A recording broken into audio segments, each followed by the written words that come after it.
Bienvenidos a un nuevo capítulo del curso de elasticidad. A continuación veremos cómo calcular placas planas en coordenadas cartesianas usando las tablas de Bares. El objetivo entonces será calcular las solicitaciones y las deformaciones de las placas mediante el uso de las tablas de Bares. Richard Bares realizó un libro a mediados del siglo pasado en el cual se recopilan una gran cantidad de tablas numéricas para el cálculo de tanto de placas como de vigas pared.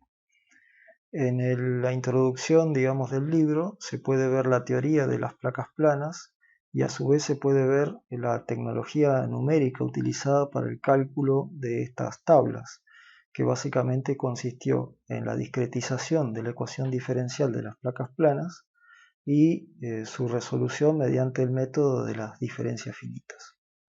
A continuación lo que vamos a hacer es un desarrollo de la utilización de estas tablas con algunos ejemplos y sobre todo vamos a tratar de dar indicaciones para, en el caso que uno no posea la parte de la nomenclatura de las tablas, cómo poder identificar el significado de cada una de las columnas que contienen la información. Recordemos entonces que las placas están afectadas por un conjunto de tensiones que actúan, en el espesor de la misma y que, de acuerdo a las hipótesis, en el plano medio, al no sufrir deformación, sus diagramas se anulan. Ese es el caso de por ejemplo, las tensiones sigma x, que están en la dirección del eje x y que originan a través de esos dos diagramas bitriangulares el momento mx. Y que de esta manera ese momento mx, de acuerdo a lo que hemos visto, me va a servir para determinar la colocación de la armadura en la dirección x.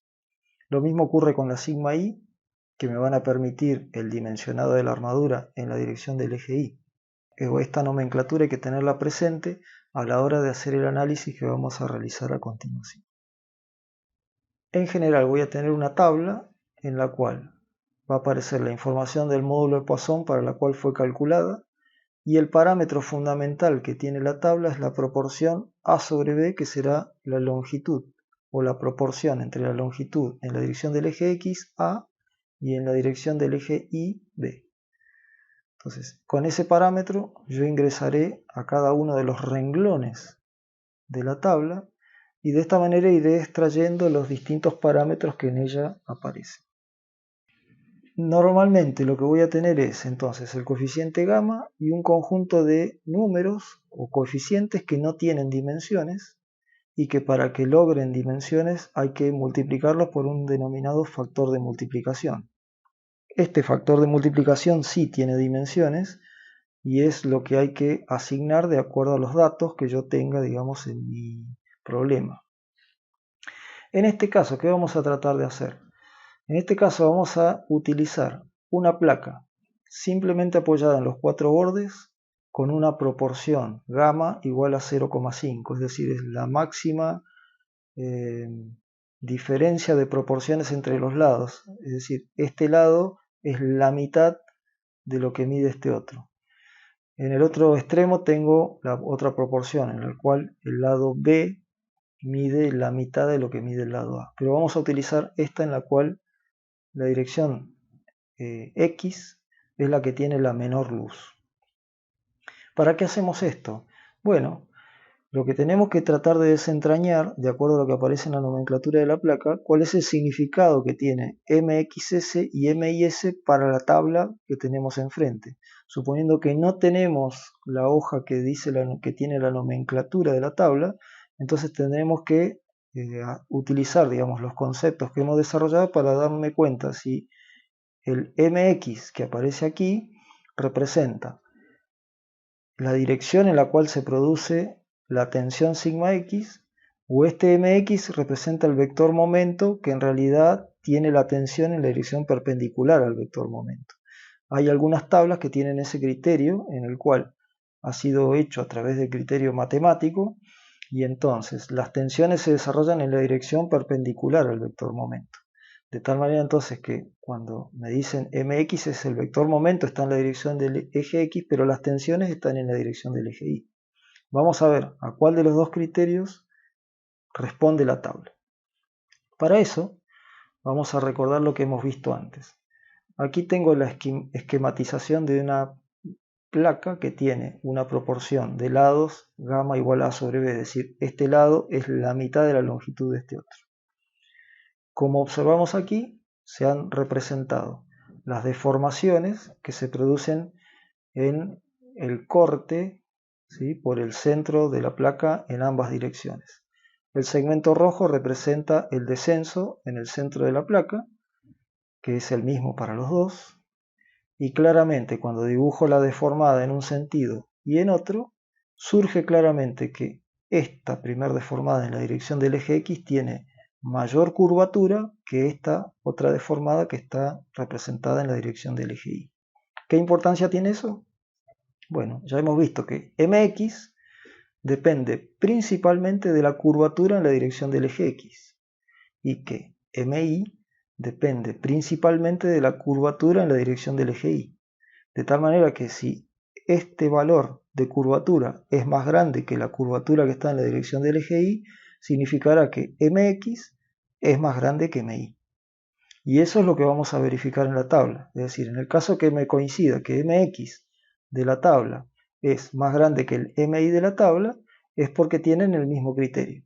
En cualquier otro caso será el criterio contrario, es decir, aquel criterio en el cual MX y MY representarán los vectores y no la dirección en la cual se producen las tensiones. Vamos a ver esto con un ejemplo numérico, utilizando la tabla. Entonces, la tabla 1.7, que era la que estábamos viendo recién, hemos adoptado A 2 metros, B 4 metros, de tal manera que la relación A sobre B será 0,5.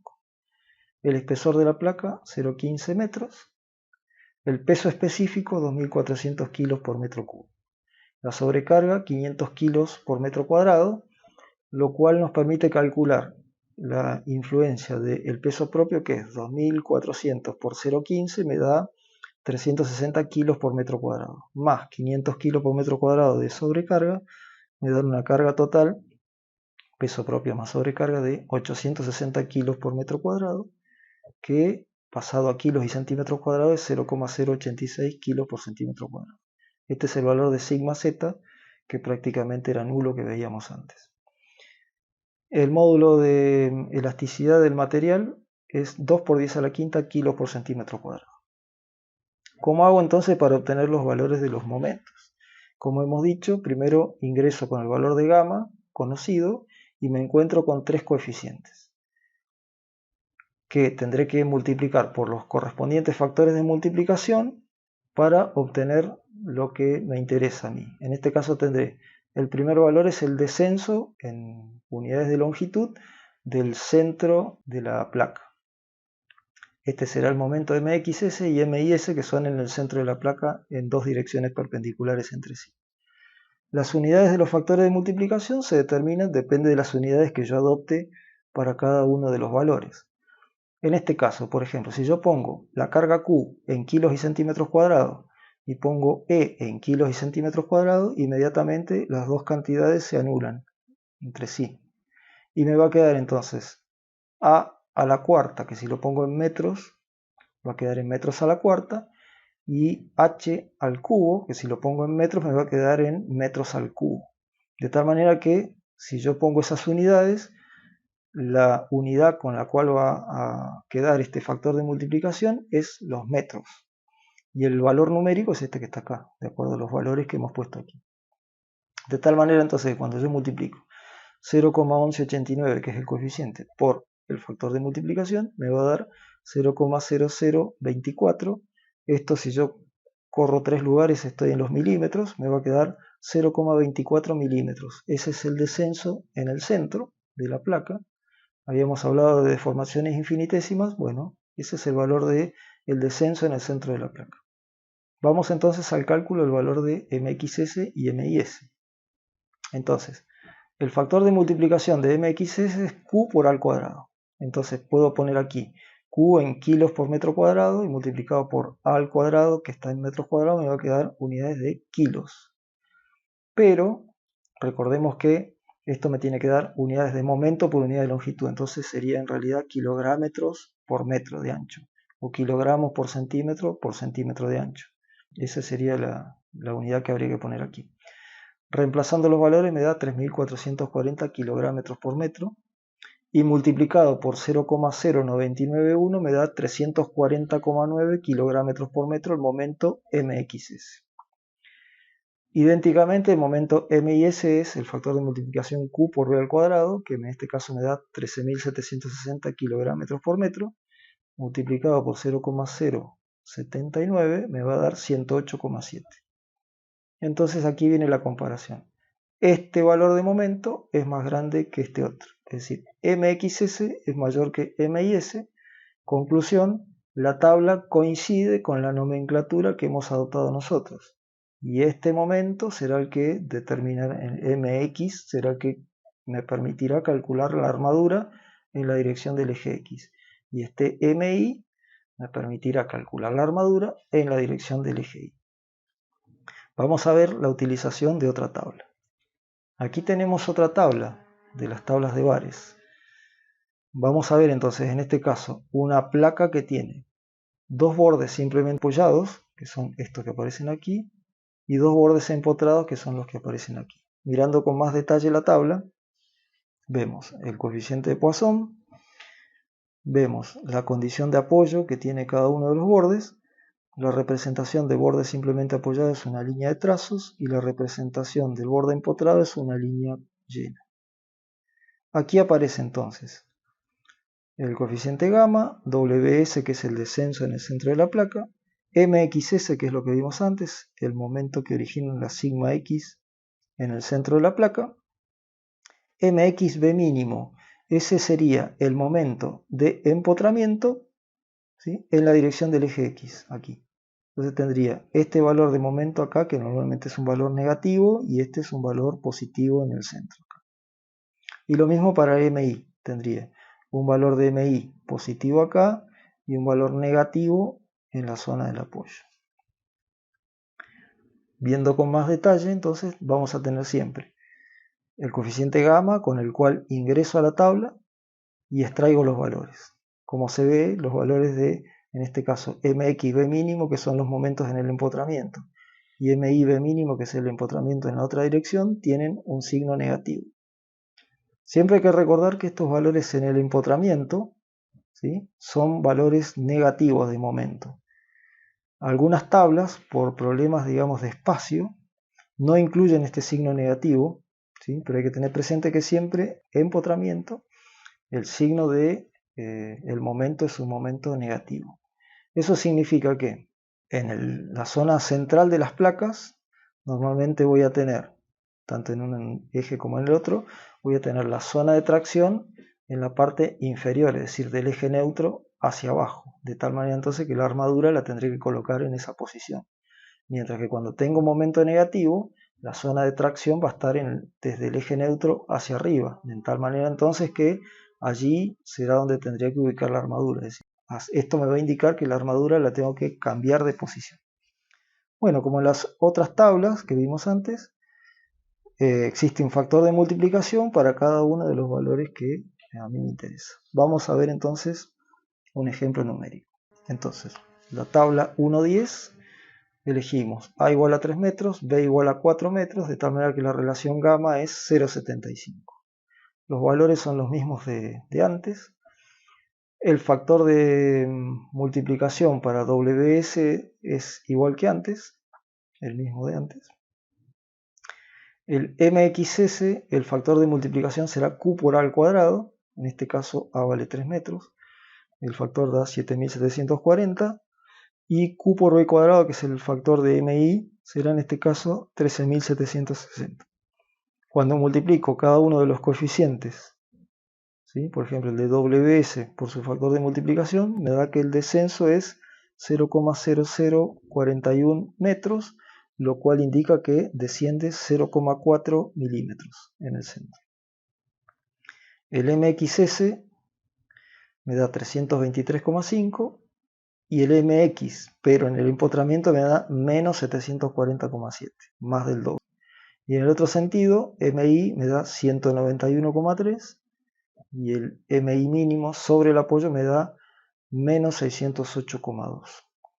De tal manera entonces que estos dos momentos negativos me van a servir para calcular la armadura sobre el apoyo en los lados empotrados, y estos dos me van a servir para calcular la armadura en la parte inferior en el centro de la placa. Vamos a ver entonces ahora el tema de la reacción de esquina, porque aquí, si bien en esta tabla aparecen o concurren dos bordes simplemente apoyados, no aparece la información respecto del cálculo de la reacción de esquina. Para ver ese ejemplo vamos a ver otra tabla, que es la tabla 1.1. Aquí tenemos la tabla 1.1, es para módulo de Poisson mu igual a 0, y es una tabla que está los cuatro bordes simplemente apoyados, ¿sí? Y tiene una información un poco más detallada que las anteriores. Es decir, entramos como siempre con el valor de gamma, que es la proporción entre A y B. Tenemos la elástica en el centro, tenemos el momento mx en el centro, tenemos el valor del mx máximo, porque puede ser que el valor del mx en el centro no sea el valor del máximo, cuando tenemos una proporción chica, digamos, de una longitud pequeña comparado con la otra, sí va a coincidir, pero cuando tengamos una longitud más grande, como vamos a ver aquí con el MI, el máximo no coincide con el valor del centro. Por ejemplo, acá me indica que el valor del máximo mx está en la posición x igual a 0,5 de a, o sea, en la mitad de a está el valor máximo de mx. Pero en I, el valor del máximo está en 0,18 de B y en 0,82 de B. Es decir, está en la dirección I, está en una posición que es 0,18 de B y el otro es 0,82. Mientras que, fíjense, el valor del MI máximo, que tiene este coeficiente, es distinto del MI en el centro. El del máximo es 0,062 y este es 0,043. El factor de multiplicación es el mismo. De tal manera entonces que el MI va a tener dos máximos y un valor menor en el centro, al ser esta longitud mucho más grande, digamos, que esta otra, el doble en este caso. ¿Qué más tiene la tabla? Bueno, la tabla tiene la información que estamos buscando. Aquí tiene algunos diagramas. Por ejemplo, acá tenemos entonces el diagrama del MX con su máximo en el centro. Este es el valor de MX. El valor de MI, el dibujo de MI. Fíjense, tenemos el máximo de MI está por acá. Acá está el otro máximo de MI, pero en el centro es mucho más pequeño el valor, que era lo que veíamos en los valores numéricos anteriormente.